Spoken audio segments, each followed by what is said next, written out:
Hey there. So, in this video, we'll be talking about the optimization of perimeter or an area.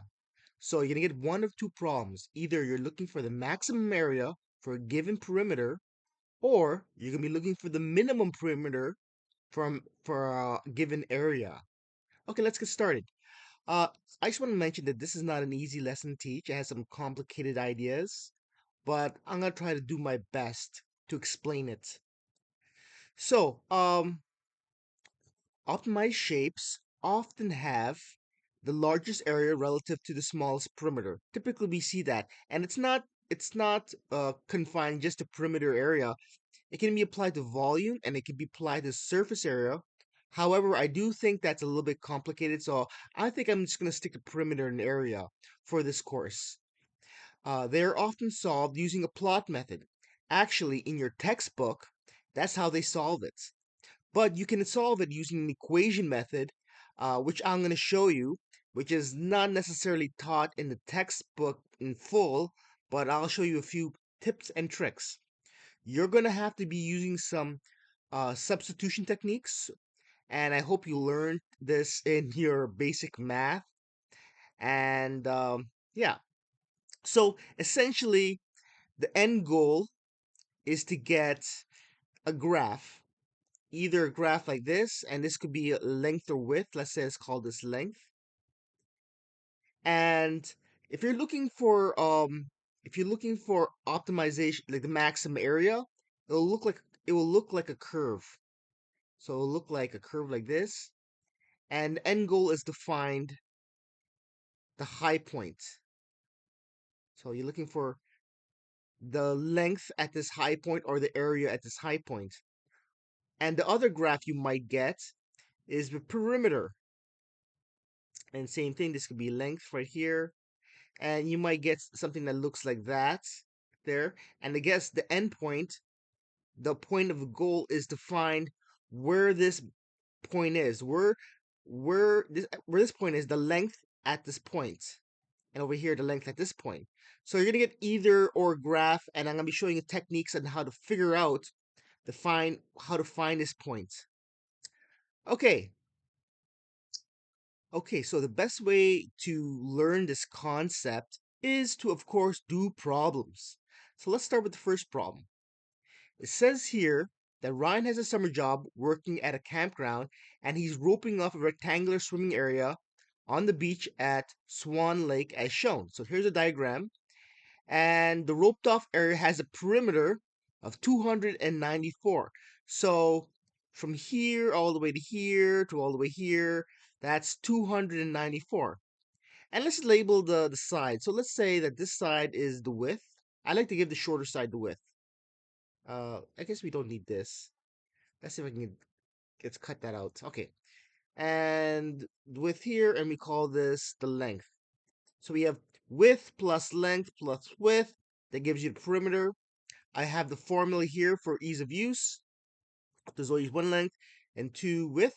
And the area formula, as always, is length times width. The formula is given right here. So, in your textbook, what they do is they substitute one equation to the other, and then they just make a table and they just try random numbers, which I don't like. But it works. You can do that. You just figure that out. Or you can just use mathematical techniques to solve for it. So the first thing we do is we are going to drop some numbers. So I'm just going to say, I'm going to put over here, I'm going to say the perimeter is 294. That's the perimeter. I'm using this equation here, perimeter equals length plus 2 width. And we have that. And, well, actually, you know what? Let me just make this a little bit thicker. Let's do that. Oops. There we go. That's better. Okay, where were we? Over here. And then we're just gonna isolate for length. So I'm gonna say the length equals 294 minus 2w. So I just rearranged this equation here. I rearranged this equation here to look like this. Because I want to isolate find the value of either length or width. Doesn't matter, either or. So in this case, I thought length would be an easier equation to isolate, so I have the equation here. Now we have their area formula. It's area equals the length, and I'm going to put that in brackets, multiplied by the width. Now we're going to substitute both each this equation here, this length equation, into the area equation, because I believe this is a maximum area problem. So you're looking for area. So here we're going to say area, and I'm going to drop in this equation here, which is 294 minus 2w, and this w is still there, w. Now you don't have to expand this. You can work with the problem as is. Yeah, you can work with the problem as is. So at this point, you either can go to your graphing um, calculator, or I use Desmos. This is a website called Desmos. Let me see if I can make this a little smaller. Here, so the website is called desmos.com, and you can drop the equation there and you just get the answer right away. That's one way of doing it. That's the way they do it in the textbook. But there's also a mathematical way. You see, if you think about it, at this point, so this it's gonna look like this here, this graph, it's gonna look like this. And you have your area here, this is your area, and this is your this here we're looking for width because we only have area and width here. And it's gonna look like that. And what's easy to find this point here, it's easy to find this point and to find this point here. Because at these 2 points, you can find, if you know those 2 points, and you can calculate what the middle point is, and the middle point is at the highest. So I know that down over here, area is 0. So area is 0 at this point here. So why not give area 0 here? Set this entire thing, 294 equals 2w and w. And you may not know this, but whenever you get something that looks like this, like bracket, bracket, bracket, brackets, right? You can set the stuff inside the brackets to the value here. So you can say 294 minus 2w, that's this first part, equals 0. You can say that. And you can do the same thing for this one here. You can say that w equals 0. So these are 2 legitimate equations that you can derive from this. So we already have one width, and it's this width here is corresponding to probably this point right here, that point. And this width, if you calculate it, I'm just gonna do some mathematical kung fu to isolate for w. So what I'm gonna do is I'm gonna bring 2w here equals 294, which means that w equals, give me a second, 147. So down over here, you got 147. So this 147 corresponds to this point over here. Again, this one's over here. And so what we're going to do is we're going to use these 2 numbers and find the midpoint, the center point, the point, the point right there. You want to find that because it corresponds to the maximum area. So the midpoint formula essentially is, I'm gonna call it mid W. Especially you're just adding those 2 numbers together and you're dividing by 2. So the number is 0, that's the first one, plus 147.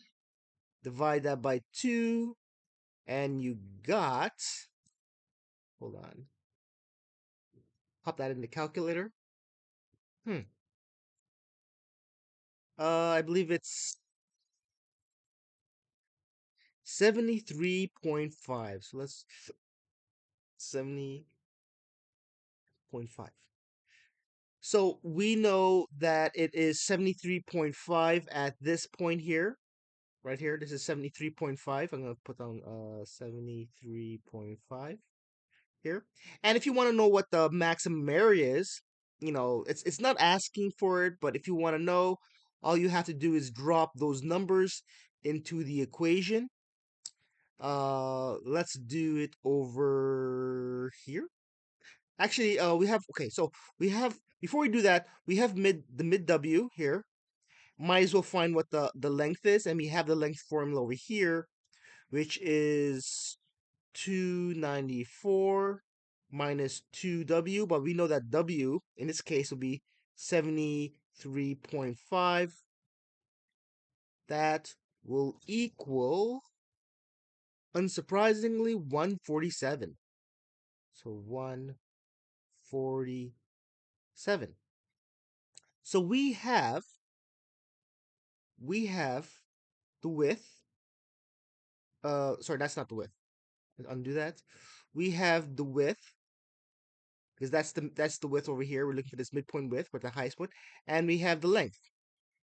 So we have both those numbers, which is asking you here, find the length and width. So you found that, and just for kicks, like we can find the area, and you can use the area formula, which is A equals length times width, and we have those numbers, which is 147 multiplied by 73.5. Let's drop that in the calculator and we will get down over here 108405 here. And yeah, so that's the answer. So we have the length. We got the length, the mid length right here is 73.5, and then we have the width and we have the length, and we just found the area too. And I confirmed it here because I did the problem earlier. And so here's the graph. So I graphed it out and I used the equation here, and I just dropped in a couple of because you need a couple random values for area. So I just used that. I calculated here, dropped those there, and those values for W. You use any value for W. I use 1 and 2, very easy two values.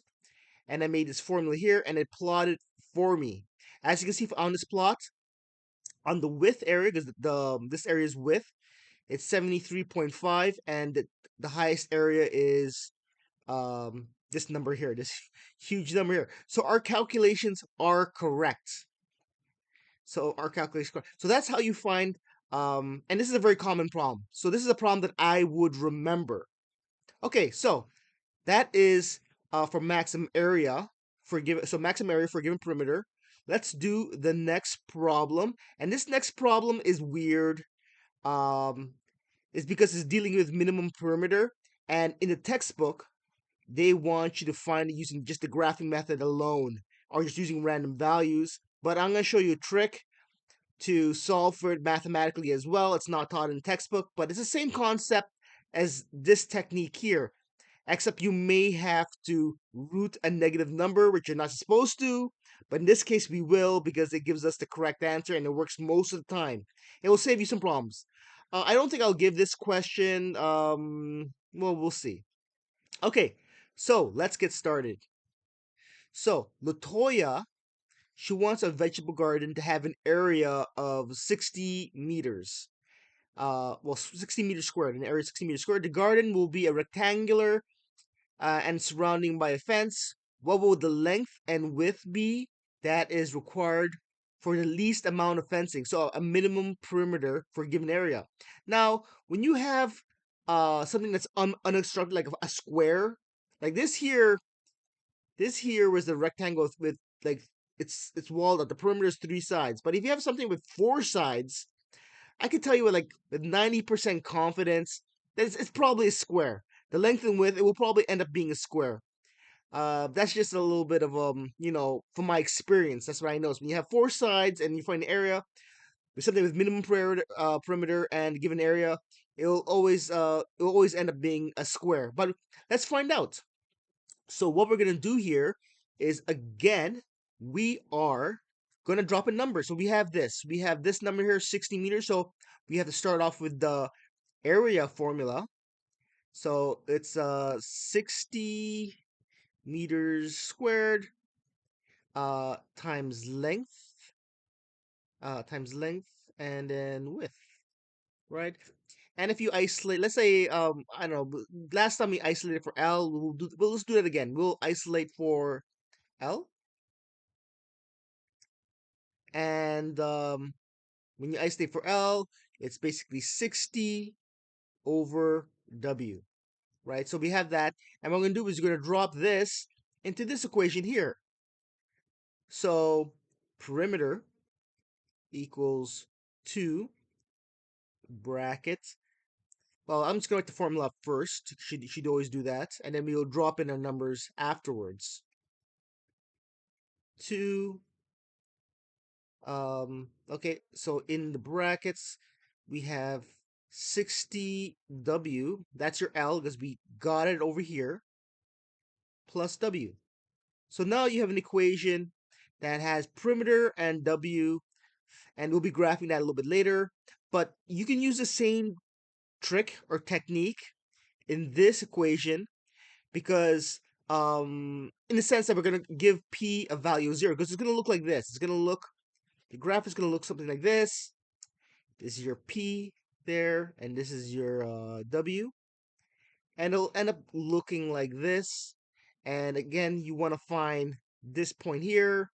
But for some bizarre reason, when it becomes negative, like we're going to have the root negative, and so flips. It somehow flips like that, and you can find these points. And again, from these 2 points, because this perimeter here is 0, we can just end up finding that. So let's do that. Let's give perimeter a value of 0, and then we're going to try to solve for this. So I gave it a 0, and let's put 2 here, bracket 60W. Again, we're going to get a negative root, which is bad, but we can ignore it because this is like a special problem.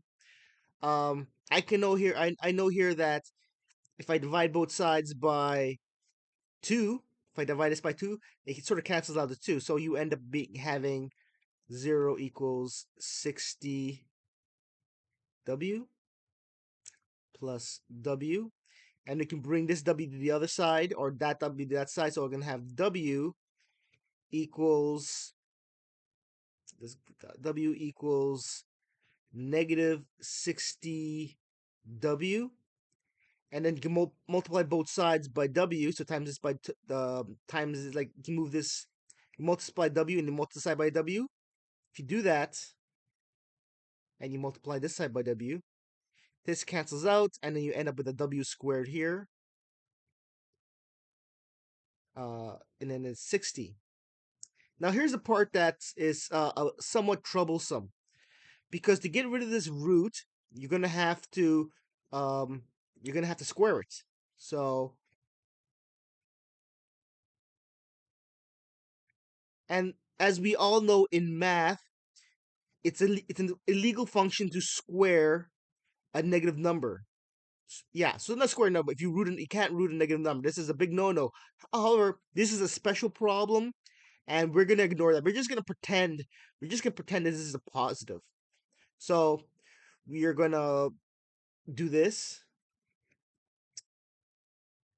So this is an exception in math. We're gonna pretend this is a trick. You don't have to use this trick, but this is a trick I'm showing you. You can get rid of this. You can sort of pretend this is not there, and you can root it. And when you root it, I believe you get 7.75. Let's go over here. 7.75. So we have a W of 7.75. Yeah, hold on. So in this case, we're not gonna look for a midpoint. So yeah, I guess you can ignore this stuff right here, because I just looked at my answers and oops. I looked at my answers and that is not, where is it, comments? That is not used. So let's erase this. So from this point here, it automatically gives you the W. And from here, I can figure out what the length is. Because we know from the earlier equation that this length is 60 over W. And if you drop in our numbers, which is 60 and then 7.75, you end up with the same number, 7.75. So now you have length and width. That's what you're looking for. What would be the length and width right here? The length and width. So you found that. And if you want, you can drop this number into those numbers into this formula here to figure out what the perimeter is at this point. But in this case, we're not going to. And just to prove the point that this works, what I'm going to show you is the table. So this equation here, again, I dropped it in Desmos. Here, this is Desmos, and this is the equation I have. Um, and as you can see, when the graphs, you got here 7.75 as your width here, and in this case here, it gives you what the minimum perimeter should be. The minimum perimeter should be 30, but we didn't calculate it. We just, I'm just showing it to you on the graph. So up here, let me just get the comment tool. The Y here, that'll be perimeter. So that's the perimeter, and that is the width. Again, this is the perimeter, and this down over here, that's the width. That's perimeter going upwards.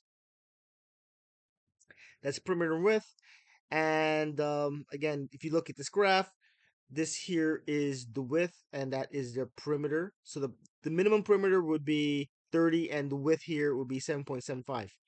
So that's again, in in the textbook, the way they solve this in the textbook for this particular problem, for minimum perimeter for given area, for minimum perimeter, the way they solve for this is they just put random numbers. They use this equation here, and they try random numbers for W, and they sort of like make a guess as to where the lowest, where you get the lowest point here. So when you use random numbers, and then they just find this lowest point, which I think is inefficient, but you can use this method here. Just give perimeter a value of 0, solve for whatever variable there is, in this case W, and then you're gonna get a negative root, and you just get rid of that root. And then you just get rid of the root. So you get rid of the negative part, and you solve for W, and it gives you the answer right there. And then from this W, you can figure out what the length is, which is the same number because it's a square. Whenever it looks like this, I would say most of the time it will be a square. So it's gonna length and width will be the same. And if you want, you can drop these numbers into this formula here to figure out the perimeter. Okay, so this is a more realistic problem here. So I would probably emphasize on this. This one you should know, but I don't like the way they teach it, and I have issues with it, but it is as it is. Anyways, that is the lesson. Okay, that's about it.